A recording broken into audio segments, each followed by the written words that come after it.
Welcome to Modern Crime Scope, where we uncover shocking true crime stories, dark secrets, and real-life mysteries.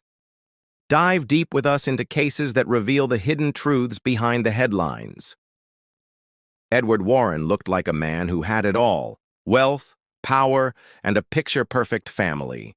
But behind the polished image, his daughter Lila was suffocating under his control. When she vanished, the community believed it was a tragic disappearance. 2 weeks later, her body was found buried on her father's land, and the mask of the perfect family shattered. This is the story of how a wealthy father went from respected businessman to convicted murderer, as dark secrets surfaced in the cold light of justice. Edward Warren was the kind of man who commanded attention wherever he went. Tall, impeccably dressed, and always smiling for the cameras, he seemed to embody everything that people admired in wealth and influence. His name was on local charities, his company sponsored community events, and he was often praised as a self-made success story. For years, the townspeople held him in high regard, believing he was not only a powerful businessman, but also a devoted family man.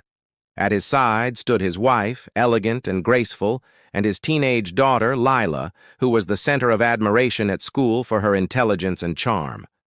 To outsiders, they were the definition of perfection, a family others envied but could never quite match. That illusion of perfection, however, was built on fragile ground. Inside the towering mansion where the Warrens lived, tension simmered beneath polished marble floors and glittering chandeliers. Lila, only 17, had started to feel trapped in her father's world. Friends noticed her smiles were often forced, and though she appeared to have everything a girl could want, she carried an invisible weight on her shoulders. She dreamed of freedom, of making her own choices and living her own life, but every attempt to break away seemed met with silence or resistance at home. Her father's shadow loomed over every decision, and even her closest friends sensed there were things she wasn't telling them. The night everything changed began like any other. Lila attended a school event with her friends, laughing and blending into the crowd as though the troubles of home didn't exist. But as the evening ended, she failed to return home. At first, it seemed like a simple misunderstanding. Perhaps she stayed at a friend's house, perhaps she lost track of time. But hours stretched into days, and when her mother reported her missing, whispers began to ripple through the community. The disappearance of a girl from such a powerful family was unthinkable, and the question on everyone's lips was the same: how could this happen to them? Search teams scoured the town, combing through parks, wooded trails, and abandoned lots. Flyers with Lila's face were plastered on storefronts and light poles, her bright smile staring back at strangers who couldn't believe she was gone. News stations picked up the story, broadcasting urgent pleas for anyone with information to come forward. Yet through all the worry, there was something unsettling about Edward Warren's composure. While other families in similar situations wept openly, Edward stood tall, his voice steady, his words carefully chosen for reporters. He spoke of hope and determination, but his calmness felt unusual to those who were watching closely. Behind the scenes, detectives began piecing together details, recording every inconsistency and every unanswered question. Why did Edward seem so unaffected by his daughter's disappearance? Why did he refuse to allow police full access to certain parts of his estate during the early search? The cracks in the perfect family portrait were beginning to show, though no one yet knew just how deep they would run. What started as a missing person case was about to spiral into something far more sinister. A tragedy that would pull apart the glamorous mask the Warren family had worn for so long. 2 weeks after Lila's disappearance, the quiet town was jolted awake by a discovery that would forever change its sense of safety. On a cold morning, a groundskeeper working near the edge of private land stumbled across something strange. The soil appeared freshly disturbed, uneven compared to the surrounding earth. At first, he thought it might have been an animal's work, but curiosity led him closer. What he unearthed was a shallow grave, and within it, lay the lifeless body of 17-year-old Lila Warren. Her once bright presence had been reduced to a horrifying scene that no one was prepared to face. The news spread with devastating speed, shocking neighbors, classmates, and strangers alike. Police swarmed the area, immediately sealing it off with caution tape. Forensic teams began their work, combing through the site with precision, while investigators took note of every detail. But one fact overshadowed everything else. The land where Lila was found belonged to her father, Edward Warren. What was supposed to be a sanctuary of wealth and luxury now carried the stain of death, and whispers began turning into accusations. People who had once admired Edward were suddenly exchanging glances of suspicion, wondering how a man with so much influence could allow such horror to exist on his property. The discovery raised countless questions. How long had Lila been there? Who had placed her in that grave? And most importantly, how could Edward not have known about something buried so close to his home? Detectives wasted no time. They searched Edward's estate thoroughly, leaving no corner untouched. What they found raised even more alarm. In his garage, investigators noticed soil clinging to the soles of expensive shoes. Samples were taken, and preliminary tests indicated a match with the dirt from the burial site. It was not enough to prove guilt, but it was far too suspicious to ignore. Edward, however, maintained his calmness. He gave statements to the press, expressing sorrow and demanding justice for his daughter. To some, his words sounded convincing, but others saw through the controlled expression on his face. A grieving father should have been broken, yet Edward appeared almost rehearsed, his words as polished as his public image. Detectives began to wonder if they were dealing with more than a grieving parent. They suspected a man desperately trying to maintain control of a story quickly slipping away from him. As the investigation deepened, more details about the crime scene emerged. Lila's clothing showed no signs of robbery or random violence. There was no evidence pointing to a stranger. Instead, the burial appeared calculated, done by someone who knew the land well and believed it would remain hidden.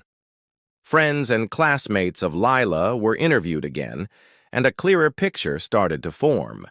She had been planning changes in her life, choices that didn't align with her father's controlling grip. The possibility of a family connection to her death was no longer just speculation.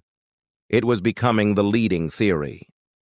The community that once admired Edward began to look at him with fear. The grand gates of his estate, once a symbol of success, now looked like walls hiding something sinister. The more investigators uncovered, the clearer it became that this was no random act of violence. The perfect family image had been shattered, and the cracks were beginning to reveal something far darker than anyone had dared to believe. The deeper investigators dug into the Warren family, the more disturbing the truth became. Behind the elegant gates and manicured gardens of the estate was not a happy home, but a cage for Lila. Friends who were interviewed painted a very different picture of her life. They described how she often avoided conversations about her family, and when she did speak of her father, there was a tone of fear in her voice. She longed for independence and often hinted that her future plans would not include the Warren mansion. She wanted freedom, but freedom was something her father was never willing to grant. Investigators soon uncovered old journal entries hidden in Lila's room, notes that revealed the pressure she lived under every single day. In them, she wrote about arguments with her father, about how he controlled her friendships, criticized her choices, and dismissed her dreams of studying far away. She expressed feelings of suffocation, trapped under the weight of his expectations. These writings became crucial pieces of evidence, shedding light on a relationship that had been kept private for far too long. Lila's words revealed not only fear, but also a growing determination to escape. Household staff members were brought in for questioning, and their testimonies added even more fuel to the suspicions surrounding Edward. Several maids recalled late-night arguments echoing through the halls, voices raised and doors slammed. One driver admitted he often saw Edward following Lila when she went out with friends, as if he was keeping her under constant surveillance. To the outside world, Edward was the protective father, but within his household, he was a man obsessed with control. It became clearer that Lila's desire for independence may have been the spark that ignited the tragedy. Financial records added yet another layer of suspicion. Investigators discovered Edward had quietly funneled money into accounts that were difficult to trace. It raised questions about whether he was planning for an escape route if his secrets ever came to light. Even more troubling, there were gaps in his alibi on the night Lila disappeared. Phone records placed him in areas he initially denied visiting. When compared with footage from nearby surveillance cameras, the timeline of his movements began to crumble. What looked like a flawless defense started to fall apart piece by piece. As these revelations became public, the image of Edward Warren as a model father collapsed. The man who once stood as a figure of admiration was now being whispered about in hushed tones. Former friends avoided him, and neighbors no longer waved from their driveways. The community could not ignore the evidence piling up against him. What was once viewed as a tragic case of a young girl's disappearance now appeared to be a story of power, obsession, and control spiraling into violence. By this point, detectives believed they were not just investigating a family tragedy, but a crime that revealed the darkest side of a man desperate to keep his world intact. The pieces of Lila's life showed she was ready to step into her own future, but her determination clashed with a father who could not bear to lose control. Each discovery brought investigators closer to the chilling conclusion that the perfect family had been nothing more than a mask, and beneath it was a nightmare waiting to be exposed. The trial of Edward Warren became one of the most closely watched court cases the town had ever seen.